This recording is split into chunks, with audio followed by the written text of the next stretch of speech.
yourself. You've played so many different roles, so many different characters. And when you said that, I'm tired. I'm tired. I got tired just reading your IMDb page. No, I can't even look at it anymore. I don't even remember. I was like, oh my God, I was in Spencer for Hire. I was like, oh my God.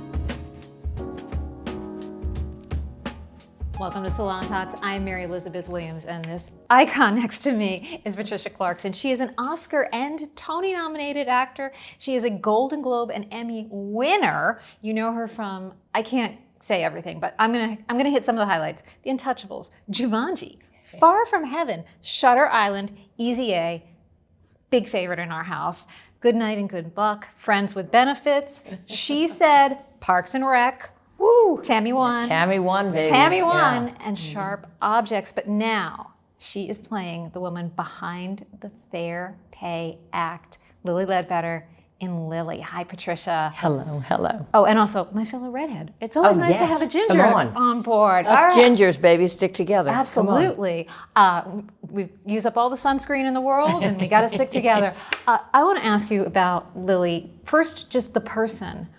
What you knew of her before you took on this role, what your relationship with her story was before you signed on for this project. Well, I grew up in a house of 6 women, 4 older sisters. I am the baby. I am the youngest.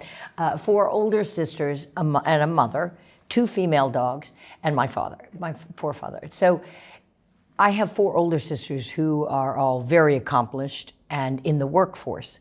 So you can imagine, and a powerhouse of a mother. So you can imagine the relevance, the importance, the towering figure that Lilly Ledbetter is in my household because of what she accomplished. And so it was a very quick yes for me to say yes to play. When I was offered the part, it was a very quick yes. And then it's a long process. Yes. This has been 10 years in the making? Well, I wasn't attached 10 years ago. Right. That was just getting it all started. My beautiful director, Rachel, was, she fought the good fight, the long and arduous fight of getting this made, getting it to fruition, which is really difficult. And because, adult drama is rough in Hollywood. And but she's hung in there, fought the good fight, and eventually, yes, she came to me when the film was pretty much ready to go. And but I was in London when I was offered the part. I was working with the great Brendan Gleeson, but I got offered the part in London, and I said, I told my agent, I said, I think this is going to be a very quick decision. So. And the first person I called was my mother, so yeah. And my sisters were like, oh my God, Patty, you're gonna, because I've played a lot of, like when you list the characters I've played, I've played quite a few unsavory characters. And finally I get to play a real true American hero. Yeah. Which we don't tell these stories often. No, and I know that in the process of making it, your director had said she was told people don't want a movie about a woman, they don't want a movie about an older person, all of those things. But Lilly was alive right up until 2 days after the premiere at the Hamptons. The first big premiere we had of it was at the Hamptons Film Festival. And unfortunately she got quite ill, and her daughter came and her son-in-law, but she passed 2 days after we debuted the film. It was heartbreaking. There's no other way to say it. It was devastating. Devastating.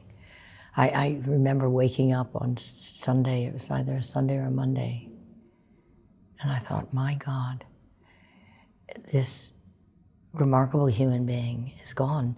I said, but she had seen the movie, and she lives on, thankfully. And now so many people, we've taken this film all across the United States because it's a real American story.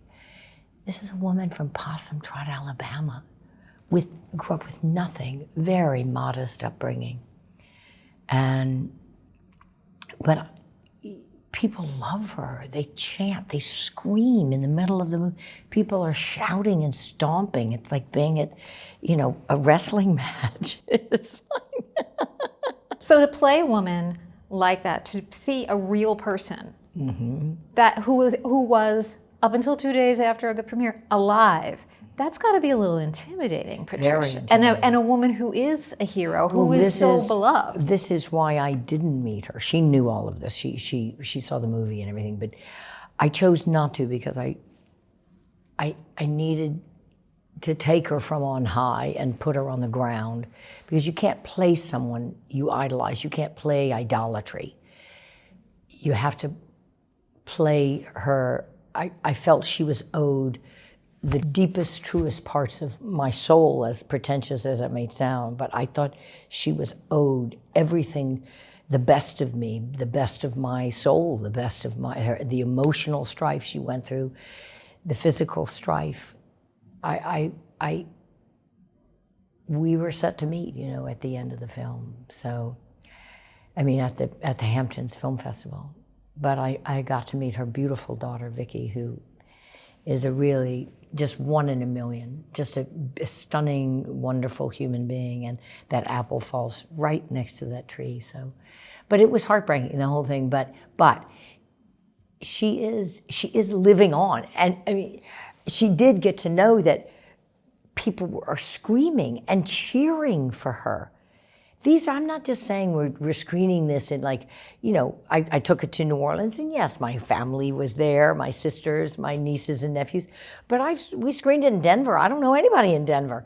And people were screaming. People screamed where we took it to Palm Springs, very cool Palm Springs, screaming, because people understand her story. They understand her character is everything, her stamina, her fortitude, her resilience. She was just a remarkable person. And she was yet incredibly modest. And then she started to rise and become this star because she knew what she had accomplished.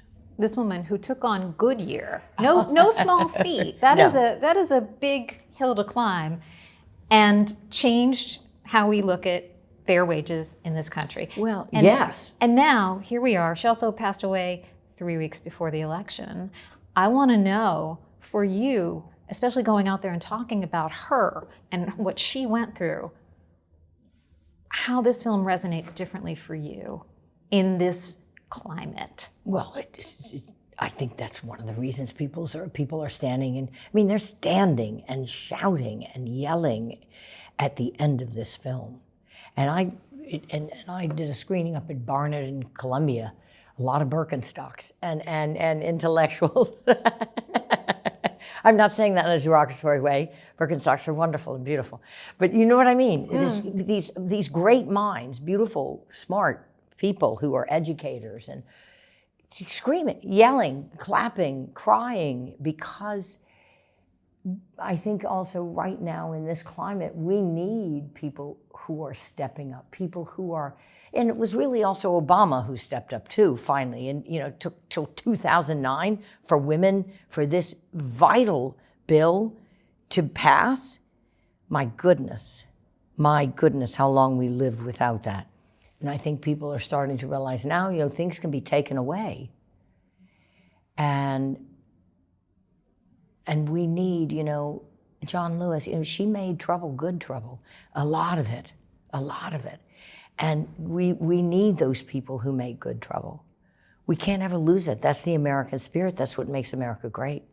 And it doesn't need to it's always been great. We're not making it again. Not making it again. And you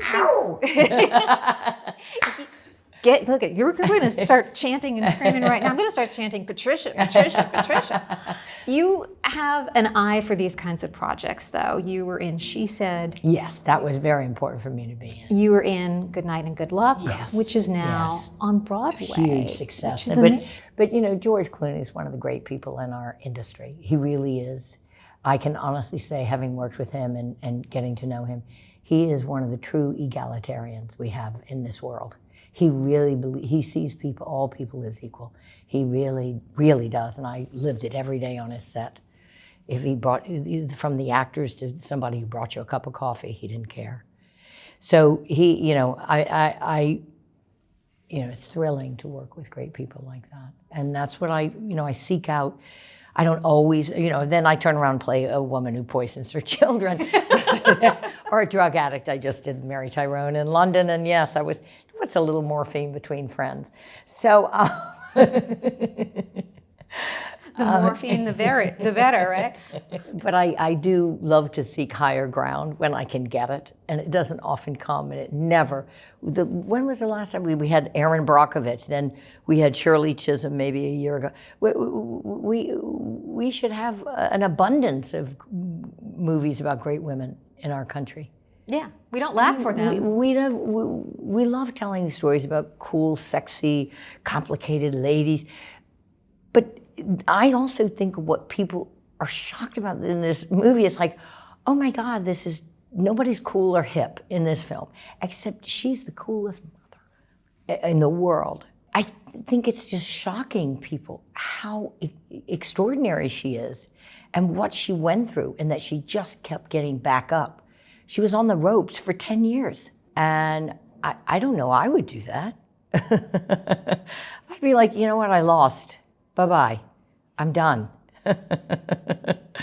So but it's beautiful how powerful this is, and how it, when I was in New Orleans, my nieces and nephews are all in their 30s, 40, this hit them hard. They were all crying and sobbing. They have children now, but this hits people of all ages. Yes, it probably has a slightly larger resonance with people older, but it doesn't. That's what I'm realizing about this film. This film has shocked me, the reception of this film. I'll be honest, and I'm proud as a peacock. I seriously, I walk home in my high heels because I'm so proud of what Rachel accomplished, what all of us, the great John Benjamin Hickey, who plays just the love of my life, the great Tommy Sadowski. They're just flawless, and they have to play the girlfriend parts, but they showed up, they were beautiful, they were present, they were kind, they were such supporters of me, because I was shooting all day, every day, and I was so exhausted.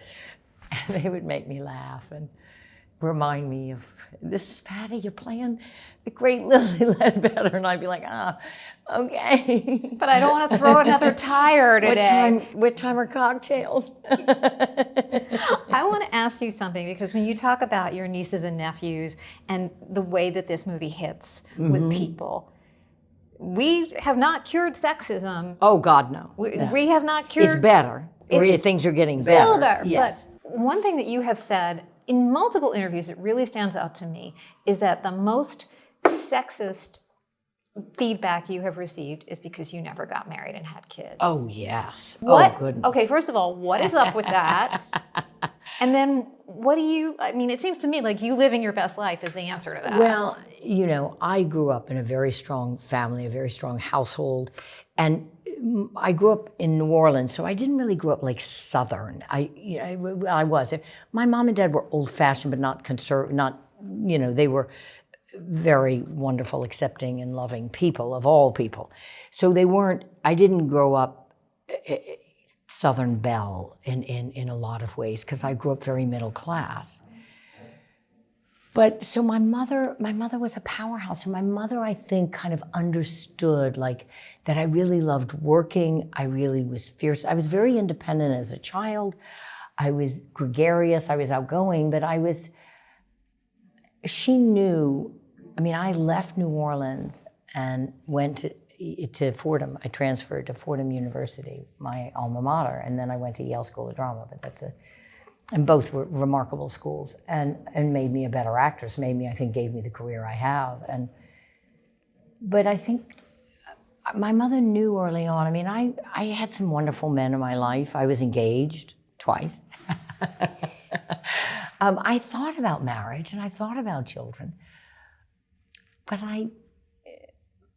I love other people's children.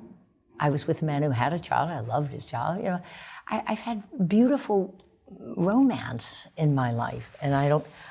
But it is crazy how people view you. It's better than it was maybe 10 years ago. But you know, I made this one comment in an interview that went so viral, and you wonder, why did it go so viral? So I was asked, Bruce Bozzi, you know, he asked, I told him, I said, you know, my mother was afraid that I would wake up at 50 and be unhappy because I didn't have children. And I said, I told Bruce, I said, I woke up at 50 and a thong and stilettos, happier than I've ever been. So why would that go so viral? Because you're living the dream of every unmarried woman. Like, it's what everyone is hoping 50 looks like. But the thing is like, but it all is, I'm living a dream, like Lilly was living a dream. Like the fight that, you know, my mother was living a dream. My mother was fighting for a city after Katrina. Lilly, you know, Lilly was fighting the good fight. You know, she didn't give, you know, we're all kind of living the life we were meant to be. And I am convinced that Lilly was the only person who could have taken on this challenge, because she was from Possum Trot, Alabama, and grew up with an outhouse. And she had nothing. And she didn't expect anything, you know. And she was fierce. And it was an undeniable route. It was the route she chose, I think, became undeniable to her, and she had the wind beneath her wings. She had this remarkable husband, Charles, who loved her consummately, and they had a beautiful love affair, which is also a beautiful part of the film, which people, I think, forget, that Lilly, yes, was this, you know, was marching onward, but she had this real, true love affair. But I think we all, as women, we can live so many different lives, and I think people are now finally starting to, you know, Chelsea Handler certainly gets it. She's treading the path that you have paved. I saw her recently. We were laughing together. No, I mean, I think you know, women are so diverse. We're so, and I think more independent than men ever realized, you know. But, you know, I'm lucky I have this great life, and now I've taken this film so many places, and, you know, I still have a journey, a lot of press to do on it. That's the beautiful thing. It's like, you can make a film, but everybody wants to talk about Lilly Ledbetter. And that's where she's living on in this, you know. It's so heartbreaking, you know, because it would have been fun just if she could see what she's inspiring in crowds across this country. Well, it's like, seriously. Yeah, well, we need her more than ever now. We need more Lillys. When you talk about, I have to ask, when you talk about that life you've created for yourself, you've played so many different roles, so many different characters. And when you said that, I'm tired. I'm tired. I got tired just reading your IMDb page. No, I can't even look at it anymore. I don't even remember. I was like, oh my God, I was in Spencer for Hire. I was like, oh my God. You were in Spencer for Hire. I didn't even know that. I didn't even get to that part of it. But when you talk about those unsavory characters, I want to know, was there a character, or is there one who really kind of got under your skin, who was hard to leave behind at the end of the day, one that haunted you in a particular way to inhabit? Well, I would say there's two. I would say the woman in Sharp Objects stayed with me quite some time. She stayed with me too. I stayed with a lot. Some people were, you know, people would cross the street not to get near me. And Lilly. I will never, ever, ever, ever, ever let go of Lilly. She will stay with me. She's always with me. I have a picture of her on my fridge. It's just such a gift. It makes me emotional, but it is a gift. It's a privilege to be called up. It's a calling, you know. We do as women, but to be asked to play someone as great as this, someone as heroic, someone as stalwart, someone as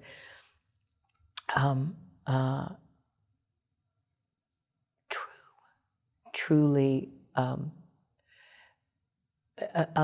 lived a life well lived, who lived a life well lived.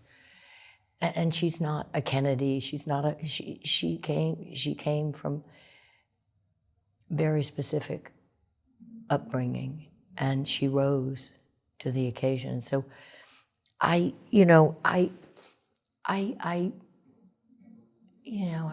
happy that she's with me and still with me. And, I have to talk about her all day now. But it gives me solace. It gives me great comfort to talk about her because she's just with me, Well, she couldn't have asked for a better vessel for her story, Patricia. It's a beautiful performance. It's a beautiful film. Thank you so much. The movie is called Lilly. It's so good. Get out there and cheer for it. Thank you for watching Salon Talks. If you had a good time, why not subscribe right over here so you can get more conversations with your favorite artists, actors, directors, writers, comedians, musicians, politicians, everybody you love, and I love too. And while you're here, why not watch another video right now?